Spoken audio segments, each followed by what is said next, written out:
আগামী ১০ দিনে ৩ বার মুখোমুখি হবে বার্সেলোনা ও অ্যাটলেটিকো মাদ্রিদ। একবার লা লিগা, ২ বার চ্যাম্পিয়ন্স লিগ। চলতি মৌসুমটা কেমন যাবে কাতালানদের, তার অনেকটাই নির্ধারিত হয়ে যাবে এই সময় ব্যবধানে। ট্রিপল হেডারের শুরুটা শনিবার রাতে, যখন মেট্রোপলিটানোতে বার্সাকে আতিথেয়তা দেবে অ্যাটলেটিকো। স্টেডিয়ামে শেষবারের অভিজ্ঞতা ভালো নয় হ্যান্সি ফ্লিকের দলের। এক হালি গোলে কোপা দেল রে মিশন শেষ হয়ে যায় ফুটবল ক্লাব বার্সেলোনার। এবারের লড়াইটাও গুরুত্বপূর্ণ। লিগ শিরোপা দৌড়ে এগিয়ে থাকতে এমন কঠিন পরীক্ষায় উতরাতে হবে কাতালানদের। তবে হাই ভোল্টেজ ক্লাসে দলের অন্যতম সদস্য রাফিনিয়াকে পাচ্ছেন না ফ্লিক।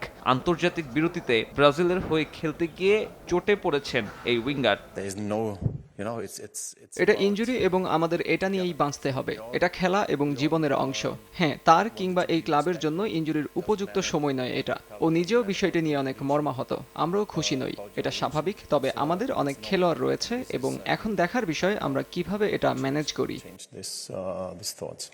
শুধু রাফিনিয়া নয়, অ্যাটলেটিকো পরীক্ষায় ডি ইয়াংকেও পাচ্ছে না বার্সা। তবে আছে সুখবরও। ইনজুরি থেকে ফিরেছেন জুলস কোন্দে আর আলেহান্দ্রো বালদে। যদিও অ্যাটলেটিকো ম্যাচে শুরুর একাদশে তাদের দেখা যাবে কিনা সে বিষয়ে নিশ্চয়তা নেই।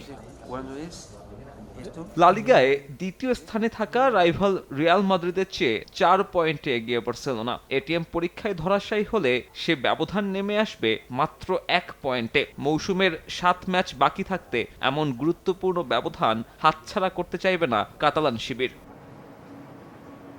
অন্যদিকে এই ম্যাচ গুরুত্বপূর্ণ অ্যাটলেটিকের জন্যও।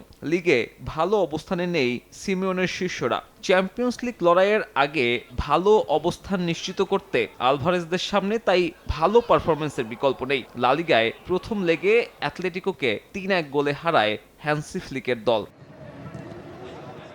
সাব্বির মিথুন, সময় সংবাদ।